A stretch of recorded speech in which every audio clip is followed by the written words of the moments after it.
নমস্কার বন্ধুরা, কেমন আছো সবাই? আমি জয়ন্তী। আজ আমি লাঞ্চের জন্য বানাবো ঠিক করেছি কিছু ভাজাভুজি আর সঙ্গে পাতলা ডাল। তো তার জন্য প্রথমে আমি মাশরুম ভাজবো। তো ভাজাভুজি করতে গেলে অনেকটাই তেল চলে যায় সাধারণত গ্যাসে ভাজতে গেলে। তো আমি আজকে এয়ার ফ্রায়ারে রান্নাটা করব। তো দেখো বন্ধুরা, আমি কেমন করে এয়ার ফ্রায়ারে ভাজবো। খেতে খুবই সুস্বাদু হয় এবং নামমাত্র তেল ব্যবহার হয়। তেল না দিলেও ভাজা যায়, কিন্তু আ একটু জাস্ট টেস্টের জন্য তেল অল্প ব্যবহার আমি করি। এর জন্য প্রথমে মাশরুমে একটু নুন, হলুদ আর একটু জ্যাগরি পাউডার আমি মিশিয়ে মাখিয়ে নিয়েছি। এরপর আমি এয়ার ফ্রায়ারটাকে অন করেছি এবং এর মধ্যে আমি একটা ওয়াটার পেপার বিছিয়ে দেবো সরি, বিছিয়ে দেবো এবং এর মধ্যে মাশরুমগুলো বিছিয়ে দেবো।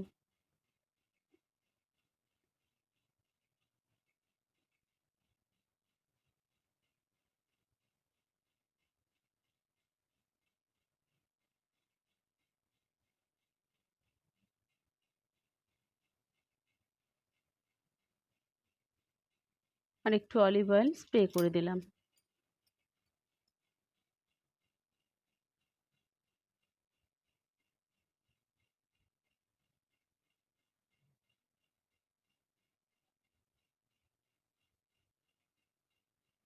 এটা 180 ডিগ্রি টেম্পারেচারে 10 মিনিটের জন্য আমি সেট করব প্রথমে। 10 মিনিট হয়ে গেছে বন্ধুরা, দেখা যাক কেমন হয়েছে। তো মোটামুটি সেদ্ধ মোটামুটি হয়ে গেছে, তবে একটু হালকা জল জল ভাব আছে। তো এটাকে আমি আর একটুখানি শুকনো করব, যার জন্য আমি এটাকে আর একবার দেব 200 ডিগ্রি টেম্পারেচারে সেট করব এবার।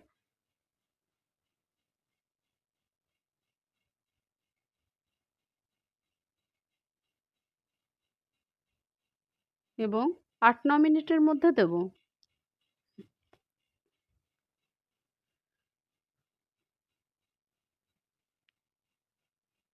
9 মিনিট হয়ে গেছে বন্ধুরা, এবার দেখা যাক। দেখো, বাও কত সুন্দর হয়ে গেছে মাশরুম ভাজা। ক্রাঞ্চি, ক্রাঞ্চি নয় মানে শুকনো হয়ে গেছে। এরপর আমি ভেজে নেব উচ্ছে। উচ্ছে নরমালি যখন ভাজি আমার মেয়েটা একদম খেতে চায় না। তো গ্যাসে ক্রাঞ্চি করে ভাজতে গেলে অনেকটা মানে ডিপ ফ্রাই করতে হবে। তো যেটা আমি অ্যাভয়েড করি। তো সেজন্য উচ্ছে ভাজলে আমি চেষ্টা করি মাইক্রোওভেন বলছি, এয়ার ফ্রায়ারে ভাজা। এয়ার ফ্রায়ারে খুব ভীষণ কম তেলে একদম ক্রাঞ্চি করে ভাজা যায়। তো নুন, হলুদ আর একটু জ্যাগরি পাউডারের সাথে একটুখানি অলিভ অয়েল স্প্রে করে মাখিয়ে নেব উচ্ছেটা। ভালো করে মেশানো হয়ে গেলে আমি যে পেপারটা আগে আমি বিছিয়েছিলাম, ওই বাটার পেপারেই আমি উচ্ছেটাও বিছিয়ে দেব।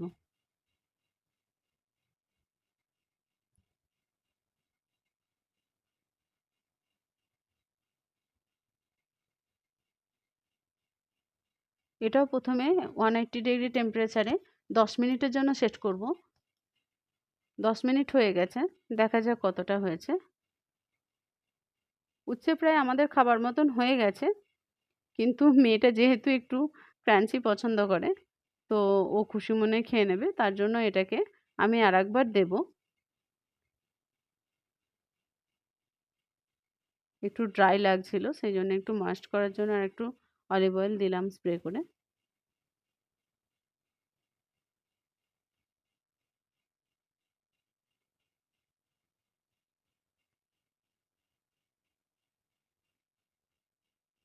এটা এবার দেব। আমি 5 মিনিটের জন্য 180 ডিগ্রি টেম্পারেচারেই সেট করব। মাশরুমটাতে প্রায় 20 মিনিটস মতো লেগেছিল, ওটা একটু জল জাতীয় তো সবজিটা, কিন্তু এটাতে এতটা টাইম লাগে না। হয়ে গেছে বন্ধুরা, এবার দেখা যাক। একদম ভালো ক্রাঞ্চি হয়েছে এবং দেখতেও খুব সুন্দর হয়েছে। দেখো বন্ধুরা, কত সুন্দর ভাজাটা হয়ে গেল। এর সঙ্গে আমি আজকে আরও ভেজেছিলাম পটল, কাঁকরোল ভাজা আর মিষ্টি আলু বা লাল আলু ভাজা, এটাই ভেজেছিলাম। এগুলো আর দেখালাম না, একই রকমভাবে ভেজেছি এইভাবেই, ভিডিওটা বড় হয়ে যাবে বলে।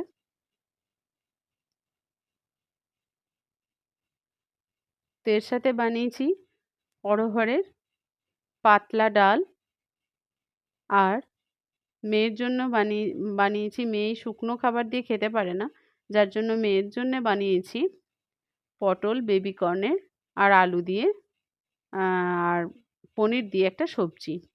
এই দেখো বন্ধুরা কত সুন্দর ভাজাগুলো হয়েছে। অনেক ধন্যবাদ ভিডিওটা দেখার জন্য, একটু লাইক করে